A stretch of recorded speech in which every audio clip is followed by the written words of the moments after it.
கேலிகளும் கிண்டல்களும் ஒரு புறம், ஆன்மீக சக்தியும் ஆசிர்வாதமும் மறுபுறம். இதிகாசம் முதல் இன்றைய தெருவோர போராட்டங்கள் வரை திருநங்கைகளின் வலிகளும் வடுக்களும் நிறைந்த நிஜ வாழ்க்கையை அலசப் போகிறோம் வாருங்கள். வணக்கம் நண்பர்களே, இது ஒளிபிறக்குது சேனல். உலகத்திலேயே அதிகப்படியான பிரச்சனைகளும் வாழ்நாள் முழுவதும் அவமானங்களையும் மட்டுமே சந்திக்கும் ஒரே சமூகம் உண்டு என்றால் அது திருநங்கைகள் சமூகம்தான். எங்கு பார்த்தாலும் அவர்களை பலரும் கிண்டல் செய்திருப்போம், ஒதுக்கி வைத்திருப்போம். காலம் காலமாக பல்வேறு வகையான பட்டப்பெயர்கள் மற்றும் இழிவான வார்த்தைகளை பயன்படுத்தி அவர்களை சமூகம் அழைத்தது.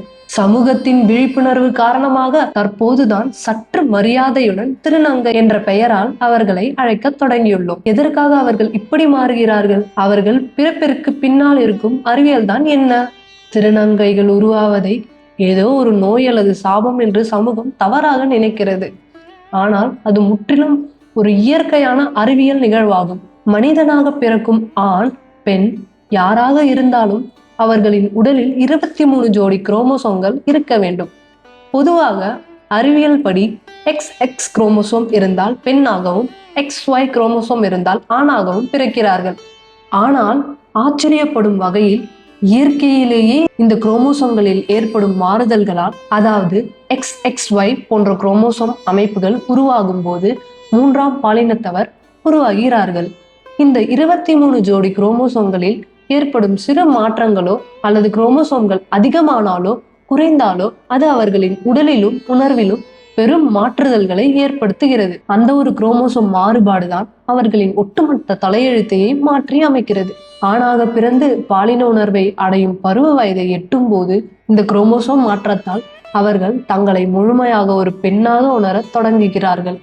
மனதளவில் பெண்ணாக அவர்கள் மாறும்போது தங்களின் ஆண் பிறப்புறுப்பின் மீது அவர்களுக்கு இயல்பாகவே வெறுப்பு வந்து விடுகிறது. இதன் காரணமாகவே முறையான அறுவை சிகிச்சை மூலம் அவர்கள் அந்த ஆண் உறுப்பை அகற்றி விடுகிறார்கள். பொதுவாக ஒரு ஆண் தனது பிறப்புறுப்பை இழந்தால் உயிரை இழக்க நேரிடும். ஆனால் திருநங்கைகளுக்கு அப்படி நடப்பதில்லை. இதிலிருந்தே திருநங்கைகளின் இந்த மாற்றம் முற்றிலும் இயற்கையான விதியால் நடக்கிறது என்பதை நாம் ஆழமாக புரிந்து கொள்ள வேண்டும். மனதளவில் பெண்களுக்குரிய அனைத்து உணர்வுகளும் வந்துவிடுவதால் அவர்கள் பெண்களைப் போலவே உடை அணிவதும் அலங்காரம் செய்வதும் போன்றவற்றை விரும்புகிறார்கள். ஆண் என்ற உடம்பிற்குள் பெண்ணுக்கான உணர்வுகளை கட்டுப்படுத்தி வைத்து அதை வெளிப்படுத்தும் போது அது கொஞ்சம் அதிகமாகத்தான் இருக்கும். இதனால்தான் அவர்கள் அதிகப்படியான ஒப்படை செய்து கொள்கிறார்கள். பெண் உணர்வு அவர்களுக்கு ஆழமாக இருப்பதால் இயற்கையாகவே அவர்களின் மார்பகங்கள் பெண்களைப் போல சற்று பெரிதாகும். அப்படி ஆகவில்லை என்றாலும் மருத்துவ முறைகளின் மூலம் அவர்கள் அதனை மாற்றியமைத்துக் கொள்கிறார்கள். அவர்கள் மனதளவில் முழுமையான பெண்ணாகவே வாழ்வதால் இயல்பாகவே எதிர்பாலினமான ஆண்களைத்தான் அவர்களுக்கு பிடிக்கிறது. இப்படிப்பட்ட இயற்கையான மாற்றங்களை சந்திக்கும் குழந்தைகளுக்கு சமூகம் கொடுக்கும் பரிசு என்ன தெரியுமா? அவமானமும் நிராகரிப்புமே. திருநங்கைகளை பற்றி சரியான புரிதல் இல்லாத காரணத்தால் தான் அவர்களுக்கு இவ்வளவு பிரச்சனைகள் ஏற்படுகின்றன. ஒரு குழந்தை தன்னிடம் ஏற்படும் மாற்றங்களை உணர்ந்து வெளிப்படுத்தும் போது குடும்பத்தில் உள்ள பெற்றோர்களே முதலில் அவர்களை அடித்து ஒதுக்கி வீட்டை விட்டு துரத்துகிறார்கள். பெற்ற தாயே தனது குழந்தையை வீட்டை விட்டு துரத்துவது எப்பேற்பட்ட கொடுமை! வீட்டை விட்டு துரத்தப்படும் அந்த பிள்ளைகள் நடுத்தெருவில் எங்கு செல்வது, என்ன செய்வது என்று தெரியாமல் திருநங்கைகள் சமூகத்திடமே தஞ்சமடைகிறார்கள். அங்கு வயதில் மூத்த திருநங்கைகள் இவர்களை தங்களின் சொந்த குழந்தைகளாக ஏற்றுக்கொண்டு அரவணைக்கிறார்கள். வேலை வாய்ப்பு, குடியிருக்க ஒரு வீடு, ஏன் மனிதர்கள் பயன்படுத்தும் சாதாரண கழிப்பறை வசதி கூட கிடைக்காமல் இவர்கள் படும் பாடு கொஞ்சம் நஞ்சம் அல்ல. இப்படி ஒவ்வொரு நாளும் சமூகத்தால் பல்வேறு தளங்களில் இவர்கள் ஒதுக்கப்படுகிறார்கள். இவ்வளவு தூரம் சமூகத்தால் ஒதுக்கப்பட்டாலும் நமது வரலாற்றிலும் ஆன்மீகத்திலும் அவர்களுக்கு மிக உயர்ந்த இடம் கொடுக்கப்பட்டுள்ளது. ஆண் பெண் என்ற இரு பாலினங்கள் மட்டுமின்றி இந்த 3ஆம் பாலினத்தையும் புராணங்கள் பெருமையுடன் பதிவு செய்துள்ளன. சிவபெருமானும் பார்வதி தேவியும் இணைந்த அர்த்தநாதீஸ்வரர் தோற்றம் இதற்கான ஒரு சிறந்த சான்றாகும்.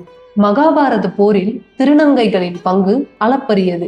போரில் மிக வலிமை வாய்ந்த பீஷ்மரை வீழ்த்துவதற்காக அர்ஜுனன் சிகண்டியை முன்னிறுத்தி போர் புரிந்தான். சிகண்டி என்பவர் ஒரு திருநங்கை ஆவார். சிகண்டியின் பின்னால் நின்றுதான் அர்ஜுனன் பீஷ்மரை வீழ்த்தினான். அதே போல மாவீரன் அர்ஜுனனே கூட ஊர்வசியின் சாபத்தால் ஒரு வருடம் பிருக்கண்ணலை என்ற பெயரால் திருநங்கையாக வாழ்ந்து வனவாசம் கழித்தான் என்பது புராண வரலாறு. கூத்தாண்டவர் திருவிழா திருநங்கைகளின் வாழ்வில் மிக முக்கியமான ஒன்றாகும். அரவானை தங்களின் குலதெய்வமாக வழிபடும் இவர்கள் திருவிழா காலங்களில் அரவானின் மணப்பெண்களாகவே பாவித்து தாலி கட்டி கொள்ளும் சடங்குகளை மிகவும் பக்தி சிரத்தையுடன் செய்கிறார்கள். இது இவர்களின் தூய்மையான பக்தியும் அர்ப்பணிப்பையும் காட்டுகிறது. பலரும் திருநங்கைகளிடம் ஆசீர்வாதம் வாங்குவதை ஒரு நற்பாக்கியமாக கருதுகிறார்கள். இதற்கு பின்னால் ஒரு பெரும் உண்மை இருக்கிறது.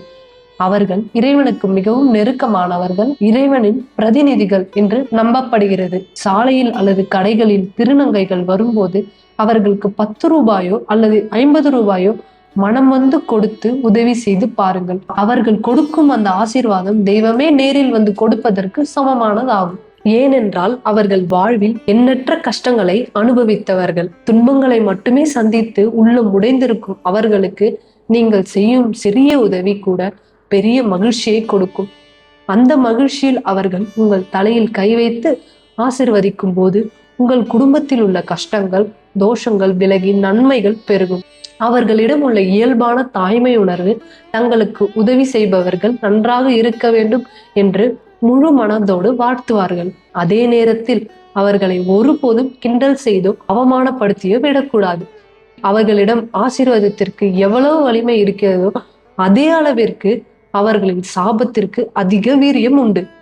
ஏற்கனவே குடும்பத்தாலும் சமூகத்தாலும் புறக்கணிக்கப்பட்ட வழியில் இருக்கும் அவர்களை நீங்கள் மேலும் காயப்படுத்தினால் அவர்களின் உடைந்த மனதிலிருந்து வரும் சாபம் கட்டாயம் உங்களை தாக்கும். எனவே அவர்களை கண்டால் கைகூப்பி வணங்காவிட்டாலும் பரவாயில்லை, ஒருபோதும் தரக்குறைவாக பேசக்கூடாது. இந்த சமூகம் அனைவருக்கும் சமமானதாகும். ஆணோ பெண்ணோ அல்லது 3ஆம் பாலினத்தவரோ அனைவரும் மனிதர்களே. எந்த ஒரு குடும்பத்திலும் திருநங்கைகள் பிறக்கலாம், உருவாகலாம். அப்படி ஒரு நிலை வரும்போது அவர்களை தூக்கி எறிவதற்கு பதிலாக குடும்பங்கள் அவர்களை அரவணைக்க வேண்டும். திருநங்கைகளுக்கும் சிறந்த கல்வி, உரிய வேலைவாய்ப்பு மற்றும் சமூகத்தில் சம உரிமை வழங்கப்பட வேண்டும். அவர்களுக்கு வெறும் காசு கொடுத்து செல்வதை விட அவர்களை சக மனிதர்களாக மதித்து அன்பு செலுத்துவதே உண்மையான மனிதநேயம் ஆகும். உடலால் மாறும் அவர்கள் உள்ளத்தால் மிகவும் தூய்மையானவர்கள். இனியாவது திருநங்கைகளை அவமதிக்காமல் அவர்களின் உணர்வுகளை புரிந்து கொண்டு அவர்களுக்கு தர வேண்டிய மரியாதையை கொடுப்போம். சமூகத்தின் பார்வையே மாற்றுவோம். இந்த வீடியோ உங்களுக்கு பிடிச்சிருந்தால் லைக் பண்ணுங்க, உங்க நண்பர்களுக்கு ஷேர் பண்ணுங்க, உங்க கருத்துக்களை கமெண்ட் பாக்ஸ்ல சொல்லுங்க. மறக்காம ஒளி பெருக்குது சேனலுக்கு சப்ஸ்கிரைப் பண்ணுங்க. ஒளி பரவட்டும்.